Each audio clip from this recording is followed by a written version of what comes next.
Hello.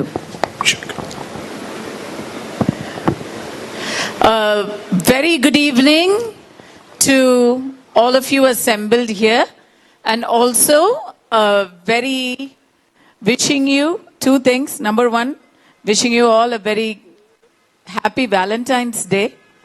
I do see a lot of people here, especially women, who seem to be enjoying their Valentine's Day because possibly they are all alone here without their proclaimed Valentines. Also, 2 minutes of respect towards all the people that we remember, especially today, for their sacrifices at Pulwama and during the Coimbatore bomb blast. Bharat Mata ki Jai. Bharat Mata ki Jai. Vande Mataram.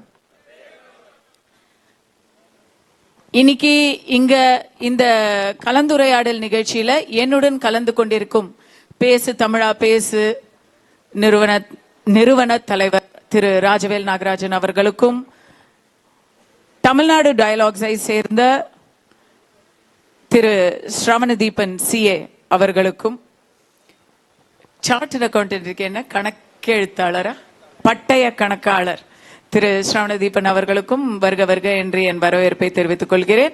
I also extend a hearty welcome to the other intellectuals that are here. Anandji, Pandeyji, Krishnanji. It's a pleasure to be able to share the same space as you. Anandji, I have a particular question to you before we start talking. How fluent are you with your Tamil? So if I conduct this in Tamil, which I would like to, because this is about Tamil Nadu media and its responsibility and the power and the impact that it wields in the issues of law, order and responsibility, how much of that are you going to understand? As fluent as Mr. Reddy. So perhaps you should engage somebody to tell you what's going on, because perhaps we may bring about something about Mr. Anand Rangarajan that he is not going to understand. No? So you'll be a scapegoat and you're never going to understand it. Okay? But I will conduct most of it in Tamil. We will try to incorporate a little bit of English. இங்க யாருக்காவது தமிழ் இல்லாம இங்கிலீஷ்ல வேணும் ஆங்கிலத்துல வேணும் அப்படின்னு யாராவது இருந்தா கை தூக்கிடுங்க முதல்லயே. ரைட், எல்லாருக்குமே தமிழ் ஓகே தானே? என்ன இவ்வளவுதானா? அப்போ மத்தவங்களுக்கெல்லாம் பேசாதேன்றீங்களா? எல்லா கையும் தூக்குங்க. Tamil. Yes, overwhelming majority by voice vote. So let's begin without further ado. இன்றைக்கு எப்பொருள் யார் யார் காண்பினும் அப்பொருள் மெய்ப்பொருள் காண்பது அறிவு என்ற கூற்றுக்கு ஏற்ப நாட்டுல விதவிதமா செய்திகள் யார் யாரோ எப்படி எப்படியோ சொல்லிக்கிட்டு இருக்கிறாங்க. இன்னைக்கு நம்ம கையிலேயே அந்த செய்திகள் விழுந்துருது. அதெல்லாம் உண்மைதானா? அதுல இருக்கக்கூடிய உண்மை, அந்த உண்மைக்கு பின்னாடி இருக்கக்கூடிய பின்னணி என்ன என்ற விஷயங்களை எல்லாம் ஆய்ந்து ஆராய்ந்து நமக்கு அதை செய்தியாக கொடுக்கக்கூடிய ஊடகங்களின் மிகப்பெரிய பொறுப்பை பற்றி நம்ம பேச போறோம். இன்னும் சொல்ல போனா ஃபோர்த் எஸ்டேட் அப்படின்னு சொல்லுவாங்க. நம்முடைய அரசாங்கத்தின் 3 தூண்களான சட்டமன்றம், நிர்வாகம், நீதிமன்றம் என்ற 3மே சரியாக பணி செய்கிறதா? அப்படி செய்யும் பொழுது அதற்கு தட்டி கொடுத்தும், செய்யாத போது அதற்கு குட்டி கொடுத்தும் மக்கள் இந்த ஜனநாயகத்தில் முழுமையான பயனை அடைகிறார்கள் அப்படின்னு சொல்லணும்னா அதற்கு அந்த நான்காவது தூணான ஊடகத்துறை, பத்திரிகை துறை, அவங்களுடைய அறவினை ரொம்ப ரொம்ப முக்கியமானது. சோ இதுல தான் நம்ம முதல்ல ஆரம்பிக்கிறோம். ஏன்னா ஒரு அரசு எப்படி இருக்கணும்னு சொன்னா,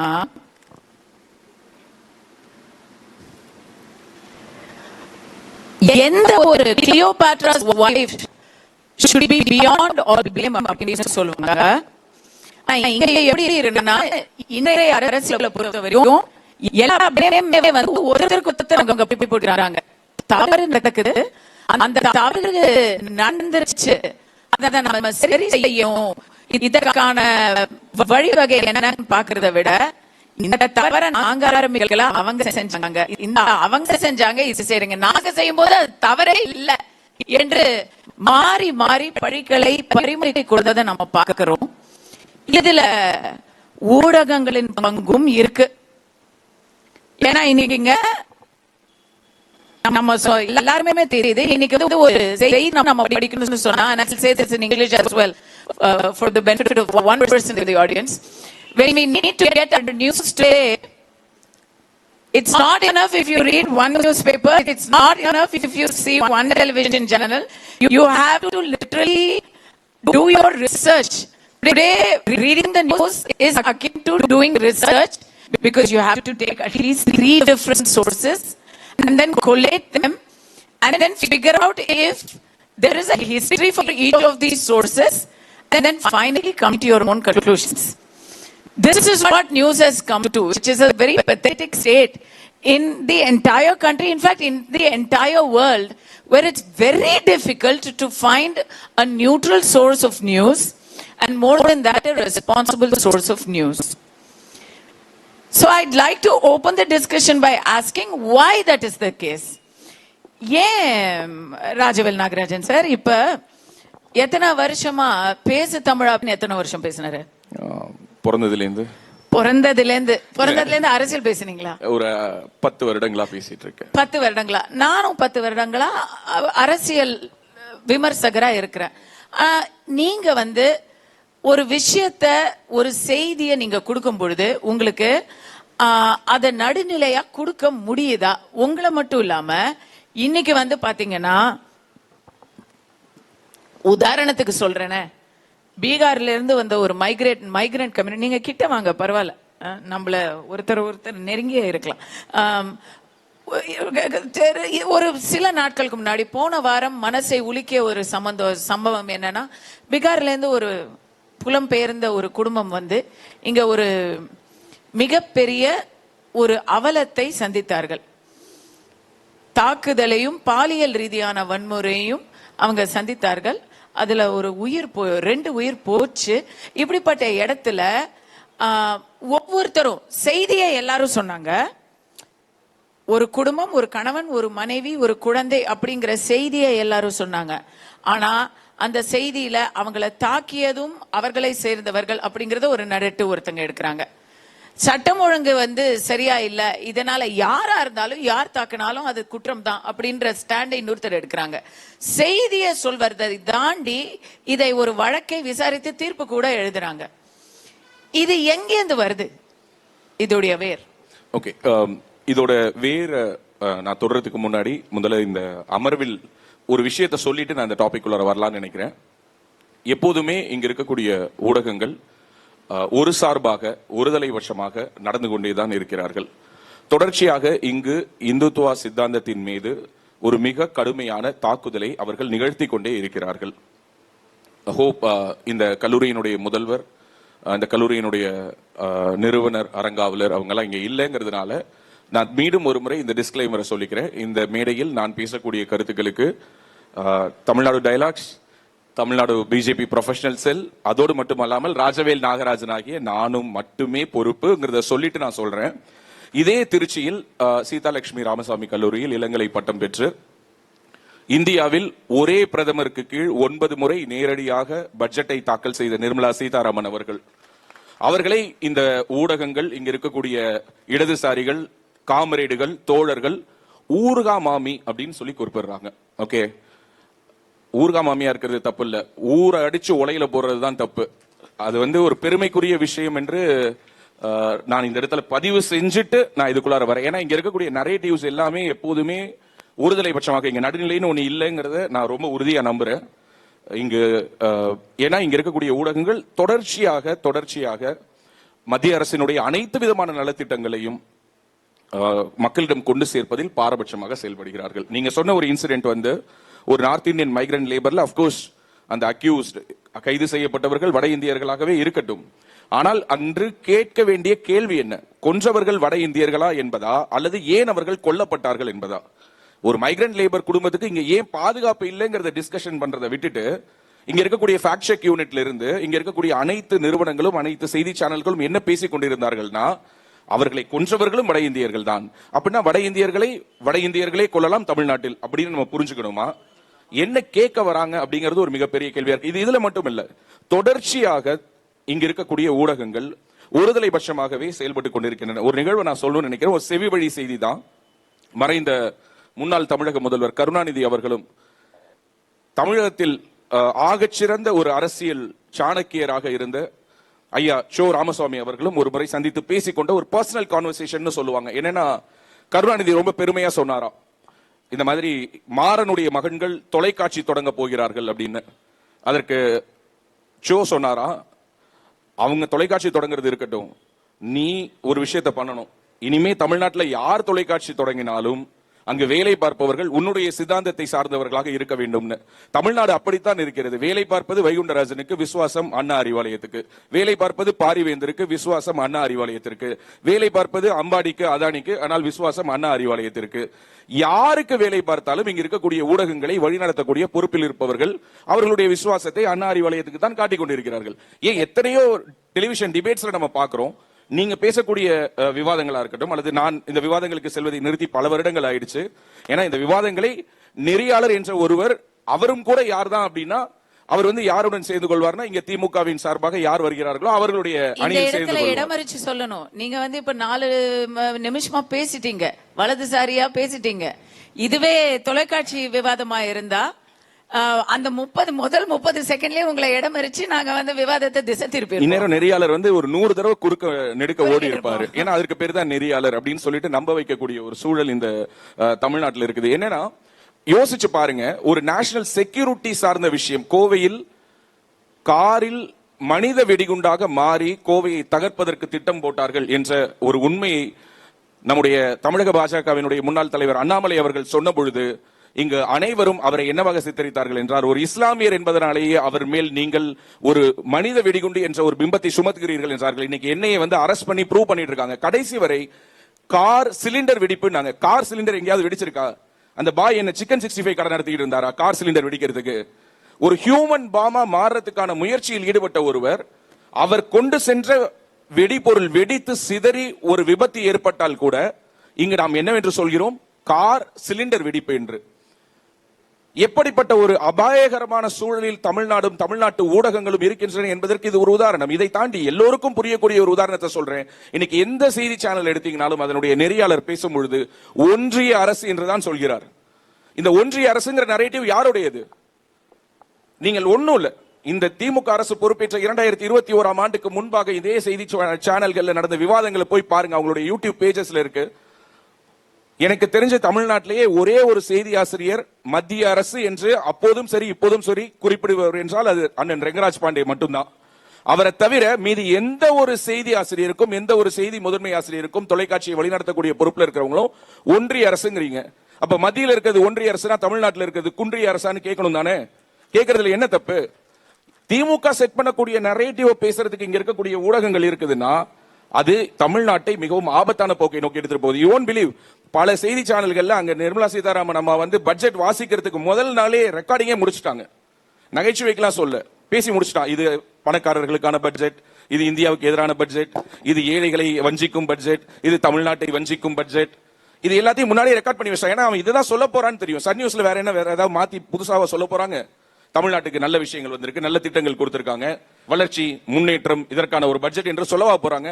சோ இப்படியான ஊடகங்கள் ஒருதலை பட்சமாக செயல்பட்டு ஒரு கருத்தியலை தொடர்ந்து நசுக்குவதை இங்க இருக்கக்கூடிய மக்கள் இன்று உற்று நோக்குகிறார்கள். எனக்கு இதுல ஒரு வகையில சந்தோஷம் தான். எங்க எதிர்ப்பு இருக்குதோ அங்கதான் தண்ணி இன்னும் வேகமா பாயும். சோ அப்போ இப்படியான தடைகளை நாம் வரவேற்கிறோம். இன்னும் இவர்கள் நிறைய தடுத்தால் தான் இப்படிப்பட்ட குரல்கள் ஒலிக்கும், இப்படிப்பட்ட மேடைகள் கிடைக்கும் நான் நம்புறேன். சோ அதனால உறுதியா சொல்றேன், இங்க இருக்கக்கூடிய ஊடகங்கள் ஒருதலை பட்சமாக, மிக ஒருதலை பட்சமாக செயல்படுகிறது. இதை நான் ஸ்ரவன் கிட்ட கேட்க விரும்புறேன்.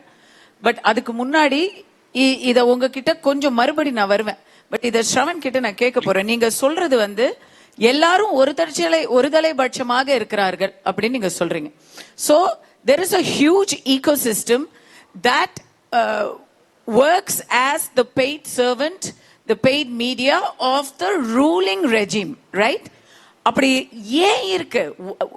I understand that there is power and wealth and several compulsions that the media may face,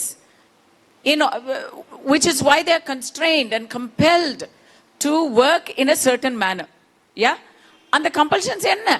And why are we not able to counter it? Why is the right wing or why? See, BJP ஒரு ruling கட்சி தானே, அதுவும் ஒரு ஆளுங்கட்சி தானே. திமுகவுக்கு ஒரு தலைபட்சமா இருக்கு அப்படின்னு நீங்க சொல்றீங்க. பிஜேபிக்கு எதிராக இருக்கு, ஒன்றிய அரசுன்னு சொல்லுது, மத்திய அரசுக்கு எதிராக இருக்குன்னு ராஜவேலா அவர்கள் சொல்றாங்க. அப்ப ஏன், where is the counter and why is it not loud enough? Hello, okay.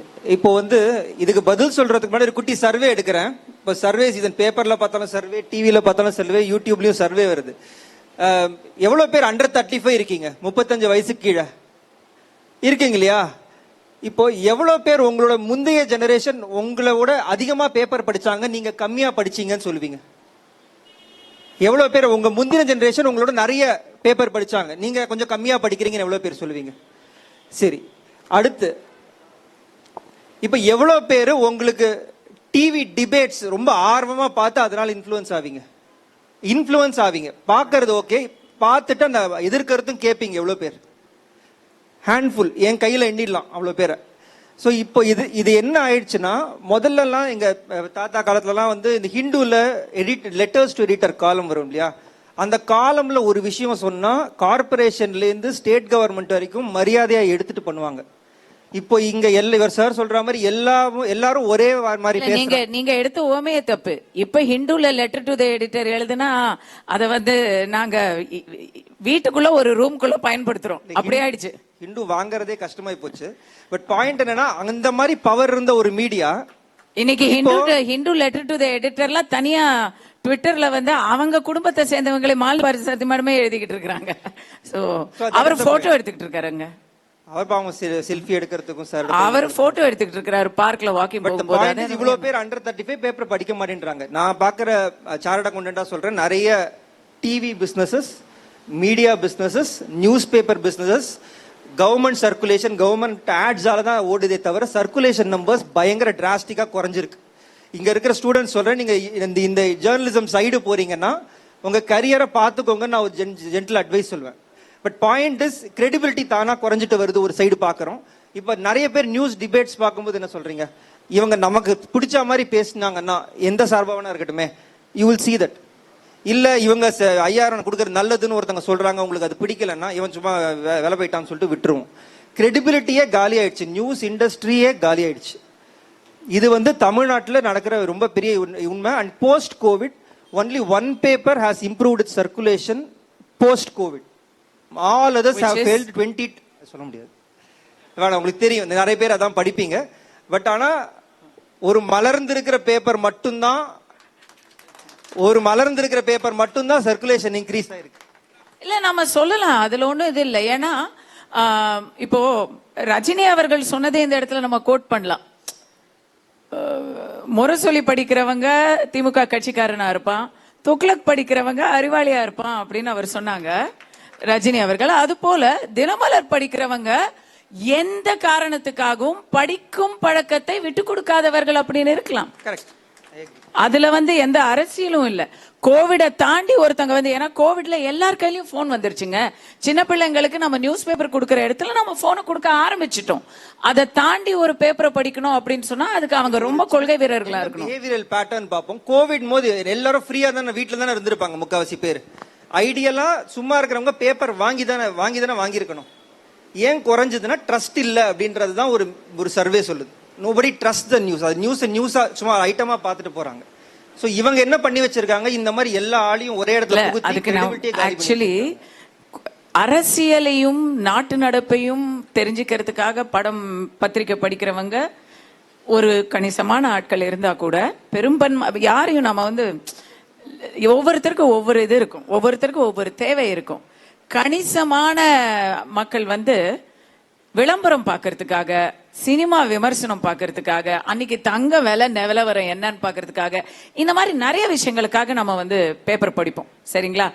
அதனால அதெல்லாம் தேவையில்லாம போயிடுச்சு கோவிட் டைம்ல. நாட்டு நடப்பை கவனிக்கிறதுக்கு ஸ்ரவண், ராஜவேலு, கஸ்தூரி பார்ப்பாங்க, இவங்க எல்லாரும் பார்ப்பாங்க, அவங்க எல்லாம் திரும்ப வாங்கிட்டு இருக்காங்க. அதான் உண்மை. பாயிண்ட் என்ன, பட் கவுண்டர் ஏன் இல்ல? என்னுடைய கேள்வி அதுதான். ஏன்னா we have only 5 minutes left. ஏன் ஒரு வலதுசாரிய மிகப்பெரிய, நான் அவரையுமே சேர்ந்து 2 பேரும் சேர்ந்தே கேட்கிறேன். திமுகவுடைய ஈகோ சிஸ்டம் வளர்ந்திருக்கு. இங்க தமிழ்நாட்டுல அதிமுகவுடைய ஆட்சி எத்தனையோ வருடங்களா இருந்திருக்கு. எம்ஜிஆர் அவர்கள், அதுக்கப்புறம் இவங்க தொடர்ச்சியாக 11 வருடம் இருந்த ஆட்சியும் நம்ம பார்த்திருக்கோம். So longest serving regime has been ADMK. இருந்தாலும் இன்னைக்கு திமுக நீக்கமர எல்லா இடத்துலயும் நிறைஞ்சிருக்கு. அவங்களுக்கு தேவையான நியூஸ் மட்டும் அவங்களுடைய ஊடகங்கள், அவங்க சார்பு ஊடகங்கள்ல வருதுன்னா ஏன் கவுண்டர் இல்ல? இல்ல, இது கவுண்டர் இல்லைன்னு சொல்ல முடியாது. இது என்னன்னா, பொதுவா அனைத்து அண்ணா திராவிட முன்னேற்ற கழகம் ஆட்சி நடக்கும் பொழுது அம்மையார் ஜெயலலிதா அவர்கள் இருந்தது வரை தமிழ்நாட்டில் எத்தனையோ குரல்கள் ஒலிக்காமல் தான் இருந்தது. மே 16 போன்ற இயக்கங்களா இருக்கட்டும், அல்லது இன்னைக்கு புரட்சி ஓங்கட்டும்னு சொல்லக்கூடிய குரல்களா இருக்கட்டும், இவங்கெல்லாம் இருந்த இடம் தெரியாம இருந்தாங்க. ஏன்னா அவங்க ஒவ்வொரு முறை பதவி ஏற்கும் பொழுதும் அவர்கள் என்ன சொல்லுவாங்கன்னா, இந்த பதவி ஏற்றவுடன் அவர்கள் சொல்லக்கூடிய முதல் விஷயம் என்னன்னா, தமிழ்நாடு முழுவதும் இருக்கக்கூடிய இந்த கலக குரல்கள், கலவர குரல்கள் தமிழ்நாட்டினுடைய எல்லைக்கு அப்பால் ஓடி போய் ஒளிஞ்சுக்கோங்கிறது அவங்க சொல்லக்கூடிய ஃபர்ஸ்ட் டிக்ளரேஷனா இருக்கும். சோ அப்படிப்பட்ட ஒரு தலைமை இல்லாததனுடைய விளைவு இப்படிப்பட்ட ஊடகங்கள், இப்படிப்பட்ட நரேட்டிவ்ஸை இன்னும் ரொம்ப ஓப்பனா பில்ட் பண்றதா நான் பாக்குறேன். This is one case. And ரெண்டாவது, இது எங்கெல்லாம் இது வந்து இம்பாக்ட் பண்ணுது. இப்ப நீங்க கேக்குறீங்க ஏன் இது இல்ல அப்படின்னு சொல்லி கேக்குறீங்க. ஏன் இல்லங்கிறது எல்லோருக்குமே தெரியும். இப்போ ஒரு உதாரணத்துக்கு, இன்றைக்கு அதிகமான எம்எல்ஏக்களை கொண்ட ஒரு கட்சி, அதிகமான மாநிலங்களை ஆண்டு கொண்டிருக்கக்கூடிய கட்சி பாரதிய ஜனதா கட்சி, தனக்கென்று ஒரு ஊடகத்தை எங்குமே கட்டமைக்கணும் நினைக்கவே இல்லை. அதுதான் அவங்க வந்து இந்த பத்திரிகை சுதந்திரத்துல தலையிடுறது இல்லையா? அதை நான் வேற ஒரு விதமா சொல்றேன். ஏன்னா ஊடகங்களாலே வளர்ந்து டிராமா, அதாவது மேடை நாடகங்கள், சினிமா என்று திரையை ஒரு கலையை கையில் எடுத்து அதன் மூலமாக ஆட்சி அதிகாரத்தை கைப்பற்றிய திராவிட கட்சிகளுடைய சித்தாந்தம் வேறு. களத்தில் இறங்கி மக்களோடு நின்று அவர்கள் மறந்து போன அவர்களுடைய வேர்களை மீண்டும் நினைவுபடுத்தி ஆட்சிக்கு வந்த பாரதிய ஜனதா கட்சியினுடைய பயணம் என்பது வேறு. சோ இங்க ஊடகத்தின் வழியாக ஒரு நாட்டை ஆள வேண்டும் என்ற ஒரு எண்ணம் பாஜகவுக்கு இல்லைன்னு நான் புரிஞ்சுக்கிறேன். பட் தமிழ்நாட்டுக்கு அந்த ஸ்ட்ராட்டஜி மாத்தணுமானா, yes of course it is needed. ஏன்னா இப்போ நீட், ஓகே, இது ஒரு எஜுகேஷனல் இன்ஸ்டிடியூஷன்ங்கிறதுனால நான் இந்த நீட்டை பத்தி சொல்லணும்னு நினைக்கிறேன். இப்போ நீட்னால உயிரிழந்த குழந்தைகளை பற்றி இங்கு பேசாத ஊடகங்கள் கிடையாது. வாரக்கணக்கில் இந்த ஊடகங்கள் அவர்களை பற்றி செய்திகள் போட்டிருக்கிறாங்க. அந்த இறந்து போன குழந்தைகளுடைய உயிரை நான் மதிக்கிறேன், அந்த பெற்றோர்களுடைய உணர்வை நான் மதிக்கிறேன். ஆனால் இதே தமிழ்நாட்டில் இருந்து அகில இந்திய அளவில் நீட் தேர்வில் பிரபஞ்சன் என்ற மாணவர் முதலிடம் பெற்ற பொழுது எத்தனை ஊடகங்கள் அந்த பிரபஞ்சனுடைய பேரை திரும்ப திரும்ப சொன்னார்கள் என்ற ஒரு கேள்வியை நான் இந்த இடத்துல முன்வைக்கிறேன்.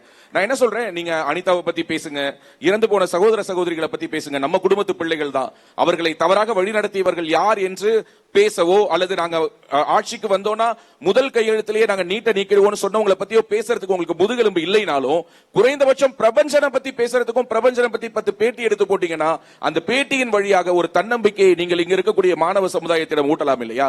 அது செய்யறது கூடவா உங்களுடைய ஊடகங்கள்ல அனுமதி இல்ல? அதை செய்யறது கூடவா உங்களுடைய ஊடகங்களை நடத்தக்கூடிய உங்களுடைய ஊடக முதலாளிகள், அந்த பெரும் முதலாளிகள் உங்களுக்கு அனுமதி கொடுக்கலங்கிற ஒரு கேள்வியை நான் முன்வைக்கணும்னு நினைக்கிறேன். ஏன்னா இப்ப நீட்டுங்கிறது ஒரு டிஸ்கஷன், ஒரு டிபேட்டா தொடர்ந்து போயிட்டு இருக்கு.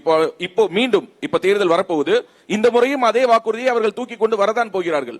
அப்போ அதுல நம்பி ஏமாற போறது யாரு? அதே நீட்டை ஆதரிக்கக்கூடிய கார்த்தி சிதம்பரம். ஏன்னா அவங்களுடைய அம்மா தான் சுப்ரீம் கோர்ட்ல வழக்காடி அந்த நீட்டுக்கு ஆதரவான தீர்ப்பை பெற்று கொடுத்தவங்க. சோ அப்படிப்பட்ட ஒரு பொருந்தாத ஒரு கூட்டணி இதே வாக்குறுதியை மீண்டும் எடுத்துக்கொண்டு வரும். நம்முடைய மாணவர்கள் இதை நம்பி ஆதங்கங்களை நீங்க வந்து வரிசையா வச்சுக்கிட்டே இருக்கிறீங்க. But the question I have is, இப்போ திருவள்ளுவர் சொல்லியிருக்காரு, ஓர்ந்த கண்ணோடாது இறை புரிந்து யார் மாட்டும் தேர்ந்து செய்வதே முறை. எந்த ஒரு பாரபட்சமும் இல்லாம எது உண்மையோ அதை ஒரு பக்கம் மட்டும் பார்க்காம எந்த உண்மையோ அதை அறிந்து அதற்கேற்ப அரசாள்வதுதான் முறை அப்படின்னு திருவள்ளுவர் சொல்லியிருக்காரு. அதற்கான வாய்ப்பே இங்க கிடைக்காததுக்கு காரணம், அதுக்கு வாய்ப்பே இல்லை இங்க அப்படிங்கறத நீங்க முன்னெடுத்து வைக்கிறீங்க. நான் அதை தான் உங்ககிட்ட கேட்டேன். ஐ திங்க் நானே அதுக்கான என்னுடைய தாட்ஸையும் சொல்றேன். இங்க அதற்கான வாய்ப்பு நிறைய இருந்தாலும் அந்த வாய்ப்புகள் வெளியே வரணும்னா அதுக்கு முதல்ல என்கரேஜ்மெண்ட் வேணும். தமிழ்நாட்டை பொறுத்த வரைக்கும் இது நான் வந்து இத உங்களோட சேர்ந்து இந்த பேனல்ல உங்க எல்லாரையுமே சேர்த்து நான் இதை வந்து கேட்கிறேன். தமிழ்நாட்டை பொறுத்த வரைக்கும் நம்ம இந்தியா முழுக்க இருக்கக்கூடிய ஊடகங்களை பத்தி பேசல, தமிழ்நாட்டை எடுத்துக்கும்.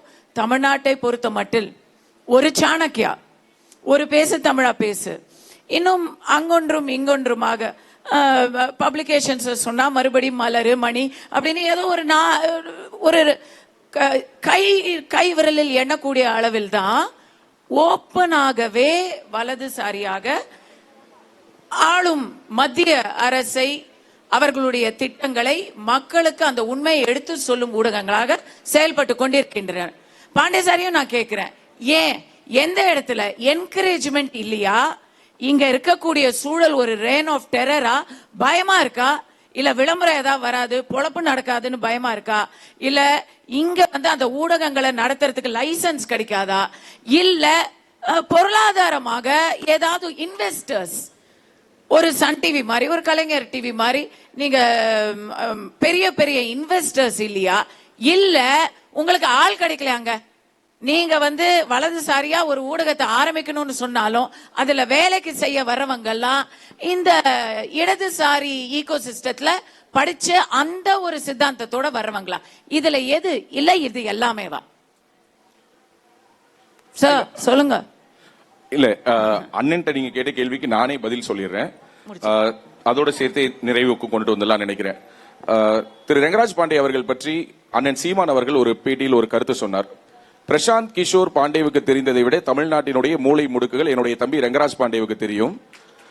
அவரை விட ஒரு மிகச்சிறந்த ஒரு ஸ்ட்ராட்டஜிஸ்ட் இருக்க முடியுமான்னு கேட்டார். எதுக்காக இதை நான் சொல்றேன்னா, நான் உட்பட எதிர் திசையில் நின்று அவர் வலதுசாரி சித்தாந்தத்தை ஆதரிக்கிறார் என்ற ஒரே காரணத்திற்காக, அவர் ஒரு தேசியவாதியாக இருக்கிறார் என்ற ஒரே காரணத்திற்காக, அவருடைய சமூக பின்னணியின் காரணமாக அவருடைய திறமையை எல்லாம் இருட்டடிப்பு செய்துவிட்டு விமர்சிக்கக்கூடிய ஒரு பெருங்கூட்டத்தின் பிரதிநிதியாக நானும் இருந்திருக்கிறேன் என்ற அடிப்படையில் சொல்கிறேன்.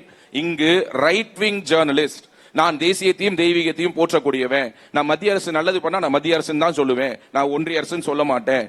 மோடி நல்லது பண்ணார்னா நான் மோடிக்கு நான் நன்றி சொல்லுவேன். முக்கியமா நான் பாரத் மாதா கி ஜெய் சொன்னா கூட நான் தமிழ்நாட்டில் சங்கியாக தான் பார்க்கப்படுவேன் ஒரு சூழல் இருக்கும் பொழுது, உண்மையாகவே இங்கு மனதில் தேசியத்தையும் தெய்வீகத்தையும் சுமந்து கொண்டிருக்கக்கூடிய எண்ணற்ற ஊடகவியலாளர்கள் ஒரே நாள்ல நம்மள சங்கின்னு சொல்லிடுவானோ, நம்மள வந்து வலதுசாரின்னு சொல்லிடுவானோ, நம்மள மூளை இல்லாதவன் சொல்லிடுவானோ, நம்மள வந்து இன்னும் இழிவாக ஏதாவது பேசிடுவானோங்கிற அச்சத்தின் அடிப்படையில் இங்கு பலர் தங்களுடைய அடையாளத்தை சொல்லாமல் இருக்கிறார்கள்.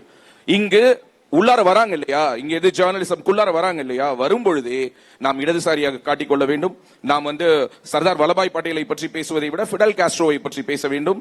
இடதுசாரி என்று காட்டிக்கொண்டு, தோழர் என்று கூறிக்கொண்டு, இப்படியான ஒரு போலியான முகமூடியை அணிந்து கொண்டால் மட்டும்தான் இந்த ஈகோ சிஸ்டம்ல சர்வைவ் ஆக முடியும் இருந்தது. இப்போதுதான் கொஞ்சம் கொஞ்சமாக வெளிச்சம் பிறக்க தொடங்கி இருக்கிறது. இதுக்கெல்லாம் பலமா கைதட்டலாம். ஏன்னா அந்த நீங்க கொடுக்கக்கூடிய அங்கீகாரம் இருக்கு இல்லையா, நான் மறுபடியும் சொல்றேன், இதே ஊர்ல என்ன அதை தொடாம நம்ம முடிக்க கூடாது, நான் முடிச்சிடுறேன். உங்களுக்கு தெரியும் ஸ்ரீரங்கம் எதுக்கோ ஃபேமஸ்.